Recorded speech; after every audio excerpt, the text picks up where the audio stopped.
সমাজ পক্ষ থেকে এই সরকারকে আমরা তীব্র নিন্দা এবং বিরোধিতা করছি। এগুলো আর আদিবাসী সম্প্রদায়ের মানুষগুলো মেনে নেবে না, এবং এর যদি শুরু না হয় কিন্তু আমরা সমস্ত আদিবাসী অর্গানাইজেশন চিন্তা ভাবনা হয়েছে যে কিভাবে এর প্রতিবাদ এর যোগ্য জবাবটা দিতে হয়। খুশি হয়ে আজ আদিবাসীদের প্রমাণ দিতে হচ্ছে তারা আদিবাসী কিনা, এটা অত্যন্ত লজ্জাজনক। ধিক্কার জানাই ভারতের নির্বাচন কমিশনকে। পুরুলিয়ার কাশীপুর বিধানসভা এলাকায় প্রায় 11,000-এরও বেশি আদিবাসী মানুষের কাছে এসআইআর এর হিয়ারিং নোটিশ। এসআইআর এর হিয়ারিং লাইনে দাঁড়িয়েই ক্ষোভ উগরে দিলেন পুরুলিয়া জেলার অন্যতম আদিবাসী নেতা তথা অখিল ভারতীয় আদিবাসী বিকাশ পরিষদের পুরুলিয়া জেলা সহ সভাপতি নির্মল টুডু। তিনি আরও বলেন, এই বিজেপি পরিচালিত নির্বাচন কমিশন আমাদের মতো আদিবাসী গরিব সম্প্রদায় মানুষদের নানানভাবে হয়রানি করছে। আমরা এর প্রতিবাদ এবং প্রতিশোধ নিতে জানি, তা দেরি নেই, আমরা ঠিক সময় এদেরকে জবাব দেব। তাই নির্বাচন কমিশনকে ধিক্কার জানাই।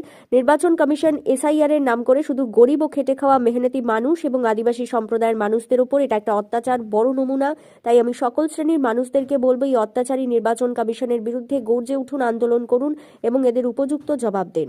প্রথমেই বলি যে আমি প্রথমে আমাদের বিজেপি পরিচালিত নির্বাচন কমিশনকে আমি আদিবাসী সমাজ থেকে বা আদিবাসী বা ব্যক্তিগত পক্ষ থেকে আমি তাকে ধিক্কার জানাচ্ছি।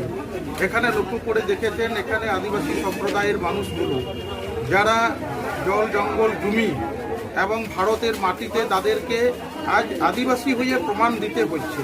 আমি একে নির্বাচন কমিশনকে আমি এটা বলতে চাইছি, আজকে লাইনের মধ্যে কতগুলো মানুষ হয়রানি হচ্ছে আপনারা লক্ষ্য করে দেখেছেন, এবং এখানে ভারতীয় যারা ভারতের যারা মাটির সঙ্গে জলের সঙ্গে যারা জড়িত হয়ে আছে, ভারতের যারা আদি নাগরিক, হ্যাঁ, তাদেরকে আজকে এসআইআর এর জন্য ডেকে পাঠানো হচ্ছে। আমি লক্ষ্য করে দেখেছি যে আমি আমাদের কাশীপুর বিধানসভার মধ্যে যে 30,000-এরও অধিক মানুষ হিয়ারিংয়ের জন্য একটা নোটিশ করা হয়েছে।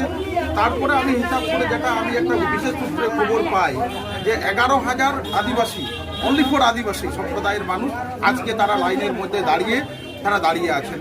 একটা লাইনের মধ্যে দাঁড়িয়ে যে মানুষের সমস্ত কাজযুগ ছেড়ে আদিবাসী সম্প্রদায়ের মানুষগুলো গরিব হয় এবং এই পিছিয়ে পড়া জনজাতিদেরকে এই একটা লাইনের মধ্যে দাঁড় করান, এ সমস্ত কাজ ছেড়ে নিয়ে যারা দিন আনা দিন মজুরি মানুষ, যারা একবেলা কাজ না করলে এবং বিশেষ করে চাষ আদিবাসী সম্প্রদায়ের মানুষগুলো কৃষিকাজের উপর নির্ভরশীল, এবং সেই কাজ ছেড়ে আজকে তাদেরকে নির্বাচন কমিশনের কাছে আদিবাসী হয়ে তাদেরকে প্রমাণ দিতে হচ্ছে যে আমরা আদিবাসী হ্যাঁ কি না, এবং এটাকে আমি তীব্র নিন্দা জানাচ্ছি।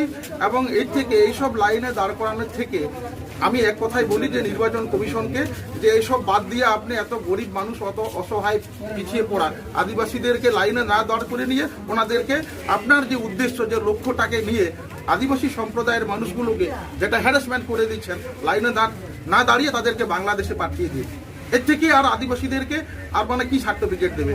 আমার কাছে সব আছে, 1924 থেকে বাপ ঠাকুরদাদাদের জমি জায়গার কাগজ আছে, এবং এখানে যে কাগজগুলো আমি দেখাচ্ছি, এই যে এখানে আমাদের সামান্য একটা ভুলের কারণে বাবা পদবি একটা করতেন, সেই হিসাবের জন্য আজকে এতগুলো মানুষকে হ্যারাসমেন্ট হতেছে। আদিবাসীরা আমাদের কাছে কি প্রমাণ করতে চাইছেন? আমার কাছে আমি আদিবাসী কিনা কাস্ট সার্টিফিকেট আছে, সব ডকুমেন্ট আছে। আজকে একটা আদিবাসী মানুষকে এটাকে অপমান করা হচ্ছে। এই অপমানটাকে আমি বলি যে সরাসরি এই বিজেপি পরিচালিত নির্বাচন কমিশনকে আমরা কিন্তু যোগ্য জবাব একদিন দিয়ে দেব।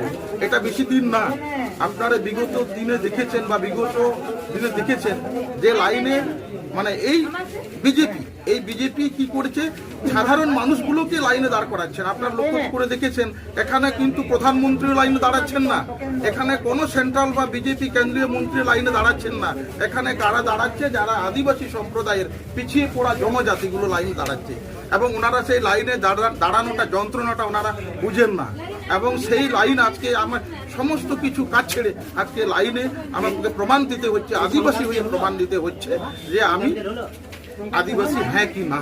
এর থেকে কি লজ্জা হতে পারে? আরেকটা জিনিস লক্ষ্য করে দেখেছেন যে এই বিজেপি সরকার কি করেছে, কেন্দ্রীয় বিজেপি সরকার এর আগে নোটবন্দি ছিল, নোটবন্দিতে কারা ওনারা লাইনে দাঁড়িয়েছিলেন, বড় বড় শিল্পপতি পুঁজিপতিরা লাইনে দাঁড়িয়েছিলেন। কারা দাঁড়িয়েছিলেন? যারা সামান্য দিন মজুরি করে কাজ করে তারা একটা ব্যাংকে নোটবন্দির সময় একবার লাইনে দাঁড়িয়েছিলেন। এই সরকার কি করতে চাইছে আমরা আদিবাসীরা জানি না। এটা আমরা আদিবাসী সমাজ পক্ষ থেকে এই সরকারকে আমরা তীব্র নিন্দা এবং বিরোধিতা করছি। এইগুলো আর আদিবাসী সম্প্রদায়ের মানুষগুলো মেনে নেবে না, এবং এর যদি শুরু না হয় কিন্তু আমরা সমস্ত আদিবাসী অর্গানাইজেশন চিন্তা ভাবনাটা হয়েছে যে কিভাবে এর প্রতিবাদ এর যোগ্য জবাবটা দিতে হয়। নাম? আমার নাম নির্মল টুডু। কোন দায়িত্বে রয়েছেন? আমি অখিল ভারতীয় আদিবাসী বিকাশ পরিষদ পুরুলিয়া জেলার ভাইস প্রেসিডেন্ট, আর কাশীপুর যে ব্লক, আজকে যে ব্লক আমি দাঁড়িয়ে আছি এই ব্লকের ইউনিটের আমি প্রেসিডেন্ট।